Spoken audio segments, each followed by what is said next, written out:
everyone, it's me, Julian Greystoke. We're just hanging out here on the couch. By we, I mean me and Nigel. You can't really see him, but he's down here.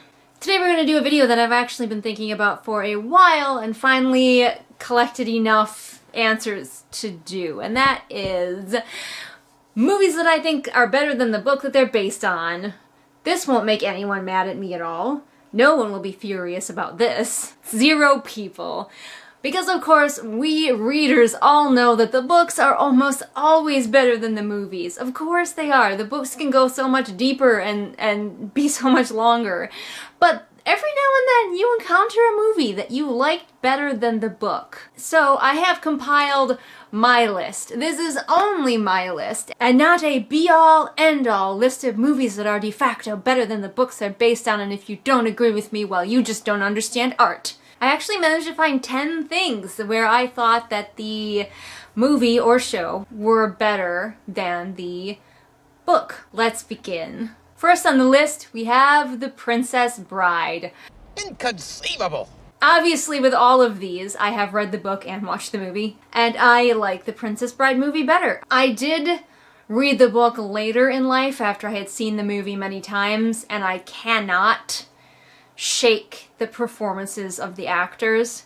So possibly I would feel differently if the movie wasn't such like a formative part of my life. But honestly, the performances of these actors elevated this fairly simple story so friggin' much. Even if I hadn't seen the movie, I think I would have read the book and been like, eh. But the Princess Bride movie, mwah, mwah, mwah, chef's kisses everywhere. If you haven't seen it, you've probably been told to go watch it. And that's because it's really good. Go watch it. What is wrong with you? Fencing, fighting, torture, revenge, giants, monsters, chases, escapes, true love, miracles.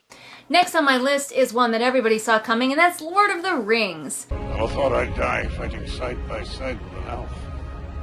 What about side by side with a friend? Okay, I'm cheating a little bit with this one. I only read the first 1.5 books in Lord of the Rings. Don't come for me.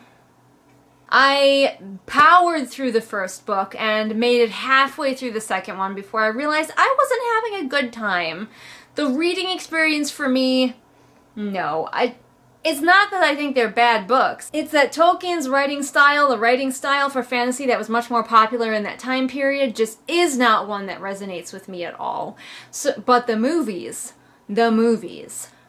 I don't think there are many people in this world who will tell you that those are bad movies. And even though I never made it all the way to the end, I still think I can definitively say that I liked the movies better than the books. The next one's a little bit weird, and that is The Secret of NIMH, or Mrs. Frisbee and the Rats of NIMH. Then, one night, I looked upon the words under the cage door and understood them. The book is very cute and very sweet and very delightful, so I do recommend you read the book. It's an enjoyable little book, but I'm a Don Bluth stan. I love most of his movies, even the more flawed ones like Anastasia. He just brings something so extra to the table with most of his movies. And of course, The Secret of NIMH is one of my all-time favorites. And honestly, it's just so amazing on the screen that even though the book is wonderful and cute and I do recommend it, the movie's just better. The next one is Black Beauty. Specifically, this version of Black Beauty. Come on. Once I discovered that he and I, that the two of us could become one, this business turned out to be perfectly glorious.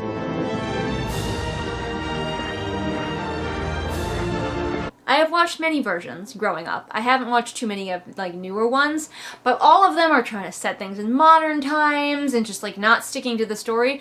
This version of Black Beauty stuck pretty damn closely to the book version, like very closely. And honestly, I would say watch this movie instead of reading the book. I thought the book was okay, but I didn't love it. Maybe it was because I had seen this movie first. But honestly, the book, and again, it might have been the writing style, just Next up, we have The Prestige. But you wouldn't clap yet, because making something disappear isn't enough. You have to bring it back. The Prestige movie is hit or miss for a lot of people, but I really liked it. And I'm not even a big Christopher Nolan person. Out of curiosity, somewhat recently, I think like last year sometime, I read, or rather listened to, I guess if we're gonna split hairs, The Prestige book. And I didn't really care for it all that much. There are big differences between the book and the movie. They are pretty different from each other. And there are like a few things that maybe the book does a little bit better, but ultimately I liked the movie a lot better. I think maybe it's the actors, maybe it's the atmosphere, maybe it's the writing style of the book, but for me, the movie of The Prestige is where it's at. The book is weird and different, and if you're in the mood for something that's kind of hard to classify, then maybe still check out the book. Next, we have The Mist by Stephen King, one of his novelettes, I don't know.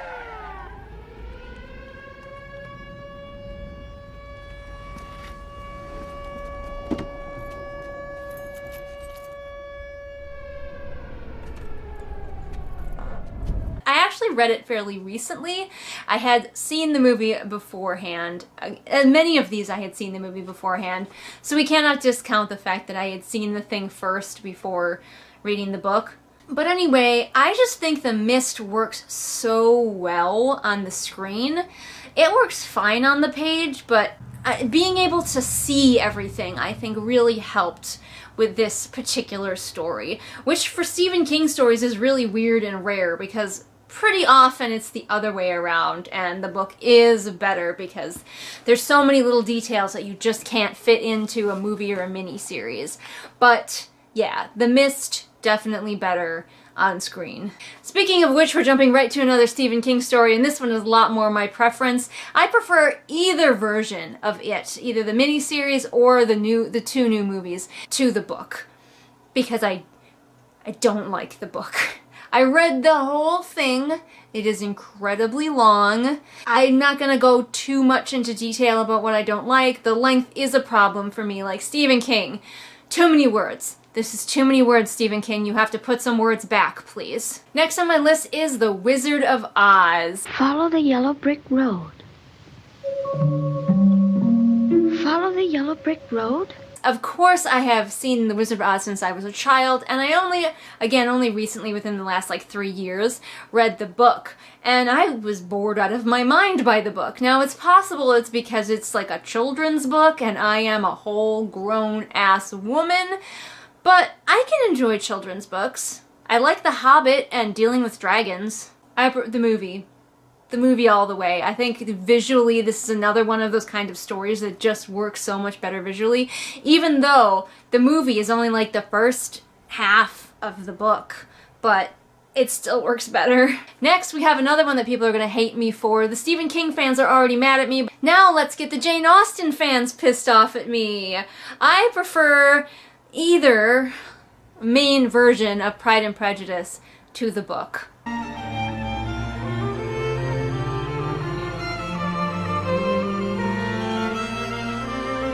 The book was interesting. I actually have a review of it if you want to go check that out.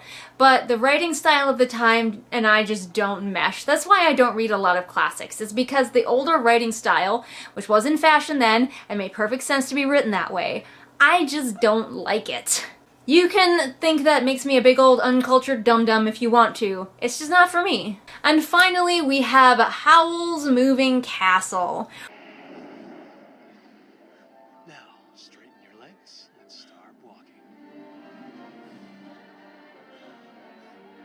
Which is famously a Ghibli film, as well as less famously a book.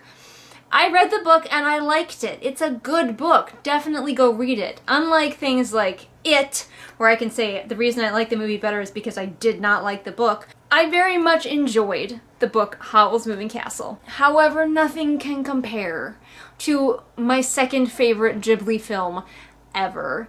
It's beautiful. It's so beautiful. I love it so much. the story, the style, the little things you pick up the more times you watch it, because like many Ghibli films, you don't completely understand everything the first time. Definitely the first time that a lot of people watch Howl's Moving Castle, they're like, what? What was that? But the more times you watch it, the more little details you pick up about the world, about the characters, about what's going on with the plot. It's a story that rewards rewatching, and I just love it. And so even though the book was very enjoyable and I do recommend it, it's gotta be the movie for me. There you go, guys. That was my list of movies I think are better than the books that they're based on. I can't wait for your angry comments down below. Again, I make it abundantly clear that this is just my opinion, and if you disagree with me, all that means is that we like different media. That's it. But please, please comment below and share any movies that you liked better than the books. And hey, maybe you'll pick one of my favorites and you'll get to return the favor. Ha! But for now, I'm gonna let you guys go. I post videos twice a week at least, so there's tons of stuff on my channel for you to check out already.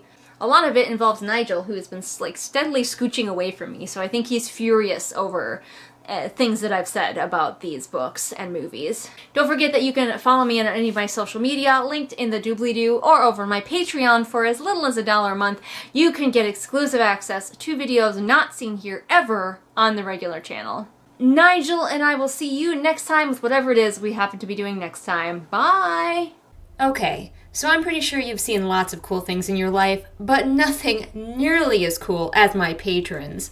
Like Belle, Patrick, Anne Sophie, Callison, Ray, Artemis, Shelby, Zaire, Jesper, Irene, Scribbling Cat, Savvy, Jenny, Amanda, Lisa, Sarah, Anna W, Anna C, Light Julie, OS, Hidden Glade, Persephone, Kit, and Lennox. Like, how could you possibly have seen anything as cool as that? You haven't. Raindrops on roses and whiskers on kittens, bright copper kettles and warm woolen mittens, brown paper packages tied up with strings. These are a few of my favorite things.